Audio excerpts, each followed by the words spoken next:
இப்போ நம்ம 14 காண்டம் பார்த்து முடிச்சிடுறோம். இப்போ நீங்கள் ஒரு ஸ்பெஷலாக ஒரு 4-5 காண்டம் சொல்கிறீங்களே, ஆமாங்க. இப்போ அது எங்களுக்கு தெரியல, அப்போ நீங்கள் வந்து அது சொல்லுவீங்களா, அம்மா இது இருக்குது பார்த்துறீங்களா அப்படின்னு கேட்பீங்களா, இல்லாட்டி ஆமாங்க. வேண்டான்னு விட்டுருவீங்களா? இல்ல உங்களுக்கு தேவைப்படும் நாங்க சொல்லுவோம் இந்த மாதிரி விஷயங்கள் இருக்குமா, இப்ப ஆன்மீகம் சார்ந்து இருக்கீங்க, உங்களுக்கு வந்து அந்த ஆசி காண்டம் ம். அப்படிங்கிறத பார்த்தோம்னா நமக்கு இஷ்ட தெய்வம் எது, இதன் பிறகு நம்ம வந்து எந்த தெய்வத்தை நம்ம வழிபட்டா நமக்கு நல்லா இருக்கும் ம். அப்படிங்கிற விஷயத்தெல்லாம் நம்ம அதில் தெரிஞ்சுக்கலாம். அதுக்கு பேர் ஆசி காண்டம். ஆசி காண்டம். ஓ, அந்த மாதிரி நிறைய இருக்கு. ஆமா. ஒரு இது நமக்கு 4-5. ஆசி காண்டம். அடுத்து நமக்கு குருமார்கள் யாருக்கு எப்ப கிடப்பாங்க, ஆ.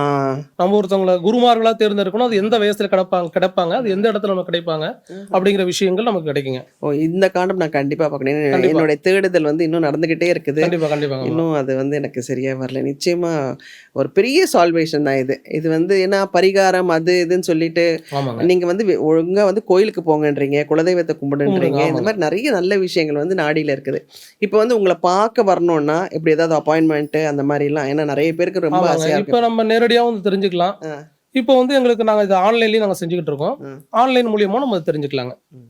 வெளிநாடுகள்ல இருந்து நேரடியாகவும் வராங்க, ம். ஆன்லைன் மூலியமாவும் நாங்க அந்த சேவை செஞ்சுக்கிட்டு இருக்கோங்க. இப்போ இது வந்து வம்சா வழியா பண்ணிட்டு இருக்கீங்களா ஐயா, ஆமாங்க. இல்ல இது நீங்க? ஒரு 5 தலைமுறையா நாங்க பண்ணிக்கிட்டு இருக்கோம். ஓ, ஆமா 5 தலைமுறையா? ஆமாங்க இப்போ அது ஆக்சுவலி அந்த நாடி படிக்கும்போதே ஒரு பாட்டு பாடுறாங்க இல்லைங்களா? ஆமாங்க.